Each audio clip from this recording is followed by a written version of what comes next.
અરે અશ્વિન તું નથી આવું લાગતો રવા દે. તો કેમ છો મિત્રો, આજે તમારું સ્વાગત છે મારા પહેલા વ્લોગમાં. તો આજે મારે જવાનું છે લગ્નમાં, તો મેં વિચાર્યું આ લગ્નનો એક મિની વ્લોગ બનાવી નાખું. તો ચલિए શરૂ કરતે हैं. તો સવારમાં સૂરજ દાદા દીધા તેમના દર્શન.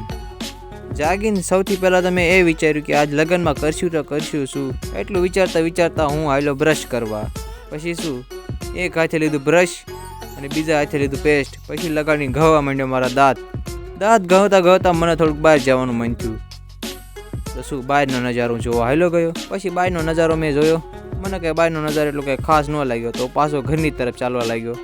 ચાલતા તો મારા મગજમાં વિચાર્યું કે આજ લગ્નમાં કરશું શું. એટલું વિચારતા મેં ગરમ પાણીનો ડબ્બો ઉચકી લીધો અને મેકી દીધો હાથ પગ ધોવાની જગ્યાએ. પછી શું, 500ની સ્પીડે મેં હાથ પગ ધોયા. પહેલા ધોયા મારા પગ, પછી ધોયા મારા હાથ,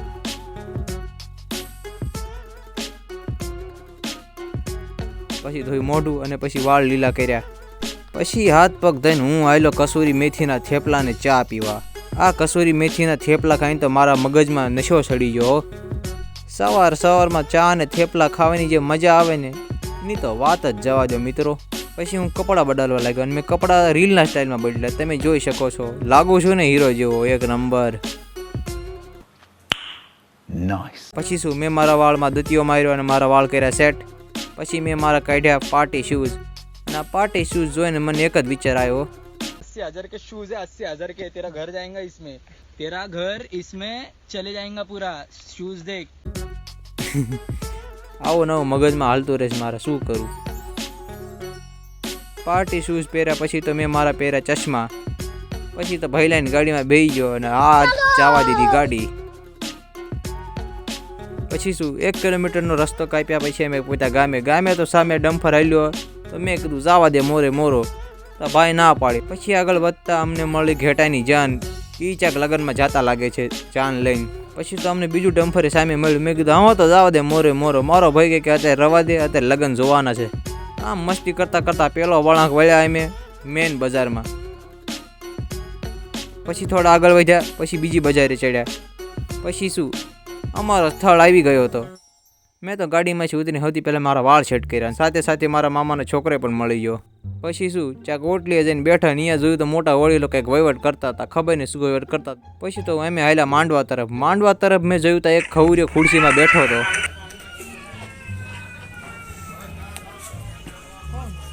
અરે અશ્વિન તું.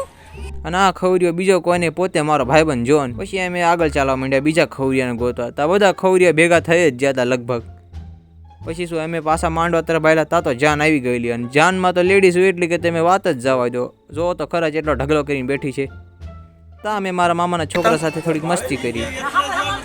નથી આવું લાગતો રવા દે. અને બીજી તરફ જોયું તો હજી પણ આ વહીવટ ચાલતો હતો. ખબર નહીં દેશ વિશે વહીવટ કરતા લાગે છે, તો એટલી લાંબી વાર લાગે હો. તા તમે નજર કરી પહેલાં ખવરી એમની ઉપર. એ તો ફોનમાં કંઈક ઘુમાડતા હો. મને લાગ્યું કે એમના હાથમાં 19 મિનિટ ને 30 સેકન્ડ વાળો વિડીયો આવી ગયો છે. એ બધું જવા દીધું. મેં તો મારા મામા સાથે લીધી એક સેલ્ફી. પછી માંડવા તરફ જોયું તો માંડવો તો હાવ ખાલી થઈ ગયેલો. બધી લેડીઝ ઊભી થઈને વહી ગયેલી. તા એક ભાઈ એક છોકરાને કિડનેપ કરીને ચાલે જતા હતા. એમની વાહે દોડ્યા અને પછી ખબર પડી કે કંઈ કિડનેપ કરી નતા જતા. આવો નવો ગાંડ પણ કરતા પાછા ખવરિયાને મેં ફોટો પાડ્યો અને આમને પાડ્યો. પણ આમને તો અલગ જ હતું. આમને તો આંગળા દેખાડ્યા. અમુક તો શરમાઈ ગયેલા. અને આનો તો અલગ જ સ્વેગ છે, જોવો ને તમે પોતે. પછી મારા મામાનો છોકરો બીજા બેને લઈને હાલ્યો આવ્યો. આમની સાથે થોડીક વાતચીત કરી, હાથ મળ્યા.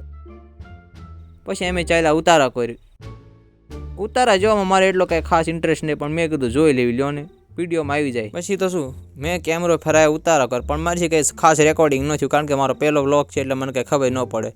હા, પણ એક જણાને માથામાં ટપલી મારી ખરી. પછી શું, અમને સંભળાણું ડીજે. તો અમે ડીજે તરફ ગયા.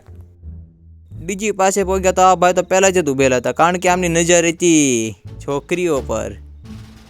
જોવો છો તમે. અને મારી નજર છે વરરાજાની ગાડી ઉપર. અને આ ખવરી એમની તો વાત જ અલગ છે. પછી શું, છોકરી એમને કર્યો એમનો ડિસ્કો. અને આ ભાઈના તો જીબડા બહાર આવો, જો તો ખરા. પછી શું, છોકરા એમને ડિસ્કો ચાલુ કરી નાખ્યો. પણ આમનો ડિસ્કો તો જોવો ભાઈ. આમની ગાડી પણ મસ્ત છે, સંઘારી સારી છે. તા પછી બધા ભેગા થઈને પાછા ડિસ્કો કરવા માંડ્યા. અને આ બે ખવરિયા વયા જાય સીમાડે, કારણ કે એમને એક જ કામ હોય. તમે સમજી ગયા ને. એમની સાથે ત્રીજો ખવરિયો અહીંયા પગી ગયો. એને 2 આંગળી દેખાડી. મેં કીધું જવા દો લ્યો.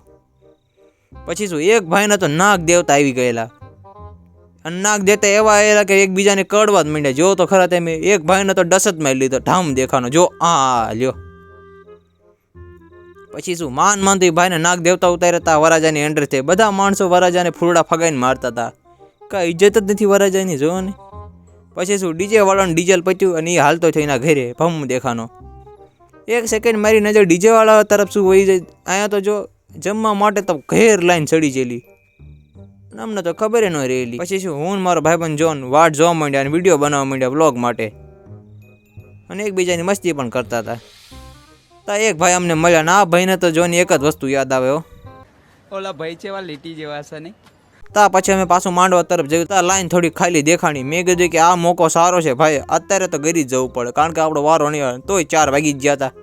પછી શું અમે બંને ભાઈબંધો ગયા દાંત કાઢતા કાઢતા લાઈનમાં. પછી શું હાથમાં લીધી થાળી અને શરૂઆત થઈ ગુલાબ જાંબુ અને ગુલાબી મીઠાઈથી. પછી આવી કાળી ધોળી ટાઈપની મીઠાઈ અને આ ભાઈને જ મારું મોઢું જ ન ગમ્યું. શાક તો અડધું પાય ઢોળી નાખ્યું, જોવો ને તમે. પછી વારો આવ્યો સાદું રોટલીનો. પછી મારા ફેવરેટ ભજીયાનો વારો અને આ સાથે સાથે ચટણી પણ હતી. અને આ ભાઈ તો 2 આંગળી દેખાડીને બહુ રાજી થઈ ગયા લાવો. પછી વારો આવ્યો પાપડનો. પછી આયા બાસમતી ચોખા અને ચોખા વગર તો દાળ અધૂરી છે અને દાળ વગર ચોખા તો દાળે લઈ લીધી લ્યો. પછી શું આટલી મોટી ગળદીમાં અમે ગોતા માંડ્યા જગ્યા, કારણ કે ખાવા માટે જગ્યા તો જોઈએ ને. અમે એક ખાણામાં જરી જગ્યા ભાળે ત્યાં જઈને બેસી ગયા અને ચાલુ કર્યું ખાવાનું. આયા માનું અડધી બરફી ખાઈ ગયો. ભાઈ બીજો રાઉન્ડ મારીને હલાયા. આ ભૂખડ તો જો. અને સાથે સાથે મારા વાલા મિત્રોની એક સેલ્ફી પણ લઈ લીધી. પછી શું પાણી પીને મોઢું નૂસીને આપણે આવેલા ફેરા જોવા. ફેરા તો 4ના પતી જરા ને અમે મોડા પડી ગયેલા, તો પણ જરીક જોઈ લીધું. મેં કીધું લઈને જોવા દો, આપણા કંઈક કામ આવે. પછી શું હું તો કંટાળ્યો, મારા મામાનો છોકરો કંટાળ્યો. પછી તો એકબીજાના ફોટા પાડવા લાગ્યા ને આ ભાઈને મેં મારી દઈ દીધી ચશ્મા. પછી આ ભાઈએ જે પોઝ બનાવ્યો છે, આય હાય હાય શું વાત કહો. આમ જો તો ખરી પુષ્પા જેવા લાગે છે. પછી મેં એક પડાયો ફોટો. પછી શું જોનને સાંજના 5 વાગે પડ્યો માથામાં એક થાપો, કારણ કે આની હરકતું દેવી છે. બિચારાને સાનો રાખતા રાખતા મારી આંખમાંથી પણ આંગોળા વહી જાય, એટલે મેં ચશ્મા પહેરી લીધા. અને આ ભાઈ તો અલગ જ ધૂનમાં હતા. બેના ગાંડા એટલા કાઢે એટલે તમે જોતા રહી જાઓ. પછી બધા બેસી જાય સોફામાં. પછી થઈ કોમેડી ચાલુ. કોમેડી સાથે સાથે ગાંડ પણ ચાલુ થઈ ગયો. આને આપી મેં મારી ચશ્મા. મેં કીધું હજી ગાંડ પણ કરી, બીજું શું, મારે તો વ્યૂ આવવાના છે ને એટલે. આ બધાથી કંટાળીને હું આવેલો કરિયાવર જોવા. કરિયાવરમાં તો બહુ બધી વસ્તુ હતી, ઠામડા, કબાટ, શેટી. પછી આવી ગયો મેન આઈટમ, પડલે બેસી ગયા બધે. પછી બાબાએ નોટું નાખવાનું ચાલુ કરી. 5 મિનિટમાં તો નોટુનો ઢગલો થાવડો ભરી નાખ્યો અલગ. થાવડો નાનો પડી ગયો પણ નોટું તો હજી હમાય જ કરે છે, જોવો ને. પછી શું પડલું ચૂક્યા પછી વરાજા બેસી જાય એમની ગાડીમાં હાલતા થયા ભમ દેખાના. ને વરાજા વિચારતા છે કે આ માણસો મને આવી રીતે સુલાઈ જોવે છે, હું કઈ થોડી વાંદરો છું. બહુ બોલી લીધું મેં. અમે તો ઘરે જવાનો ટાઈમ થઈ છે એટલે મેં મારા મામાના છોકરાને કહી દીધું બાય. એને કહી દીધું મને બાય. પછી શું હું મારા મામાનો છોકરો હાલવા માંડ્યા માંડવાથી બહાર. પછી હું બેસી ગયો ગાડી ઉપર અને રામ ભગવાનનું નામ લઈને જવા દીધી ગાડી. પછી શું અમે પહોંચ્યા રોડે ઘાયમ ઘા. 100ની સ્પીડે હો, ના મસ્તી કરું છું. 30ની સ્પીડ ઉપર આપણે જાય ને. પછી રસ્તામાં મળ્યો અમને તો એક તળાવ. પછી આ ભાઈ મળે, એમને મેં હાઈ કીધું. પછી સડી જાય અમે અમારી મેન બજારે, જે અમારા ઘર તરફ જાય છે. એક વળાંક લઈને પાછા પહોંચ્યા ઘરની તરફ. પછી પહોંચ્યા અમે અમારા ઘરની પાછળ અને મેં ખોલું ડેલું અને અંદર ઘૂસી ગયો. અને આજનો વ્લોગ થાય છે આપણો અહીંયા પૂરો. તો મિત્રો, જો તમને આ વ્લોગ જરાક પણ સારો લાગ્યો હોય તો આ વ્લોગને કરી દો લાઈક, ચેનલને કરી દો સબસ્ક્રાઈબ અને બેલ આઇકન દબાવવાનું ભૂલતા નહીં. હું મળીશ તમને આવા નવા વ્લોગ અને વિડીયોમાં. ત્યાં સુધી બાય બાય.